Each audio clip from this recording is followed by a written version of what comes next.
বাজাজ কোম্পানির বিরুদ্ধে অবৈধভাবে অটোরিকশা বিক্রির অভিযোগ তুলে গণধর্নায় সামিল হল ভারতীয় মজদুর সংঘ অনুমোদিত পশ্চিম ত্রিপুরা অটোরিকশা মজদুর সংঘ।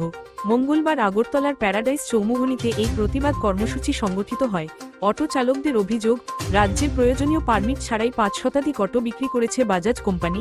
এই জালিয়াতির অভিযোগে গত ২৪শে ডিসেম্বর পূর্ব থানায় মামলা দায়ের করেন অটো মালিকরা।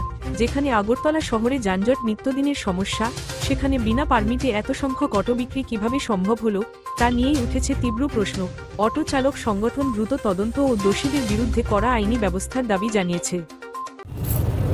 আজকে আমাদের ওয়েস্ট ত্রিপুরা অটোরিকশা মজদুর সংঘের পক্ষ থেকে বাজাজ কোম্পানির যে অবৈধভাবে গাড়ি সেল করতেছে পারমিটবিহীন এবং শ্রমিকদের কাছ থেকে পারমিটের নামে ২০-৩০ হাজার টাকা করে নিতে আছে এবং শহরের মধ্যে এসব গাড়ি এসে জাম করতে আছে। সারা ত্রিপুরা রাজ্যে এখন যে হারে শুধু খালি অটোর মধ্যে কি শুধু খালি সিএনজি পেট্রোল অটো নয়, ইলেকট্রিক অটো আছে যে হারে বিক্রি করা হচ্ছে।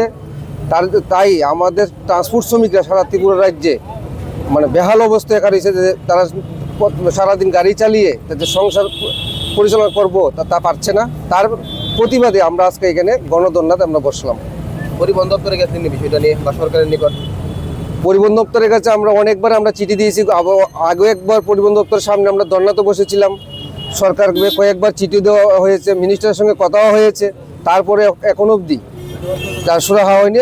আর কিছুদিন পরেই আজকের থেকে অক্টোবর মাসের আগে একবার ইলেকট্রিক অটো, যেটা গভর্নমেন্ট নোটিফিকেশন করা হয়েছিল যে আগরতলা শহরে অটো সেল করবে না, রেজিস্ট্রেশন দেওয়া হবে না, যারা আগরতলা শহরে যারা বসবাস করে তাদেরকে হবে না।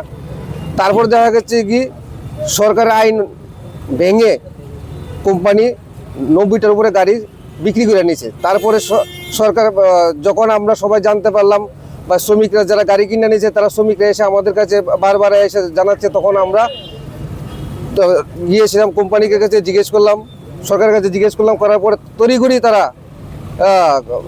তাদেরকে রেজিস্ট্রেশন করে দিল।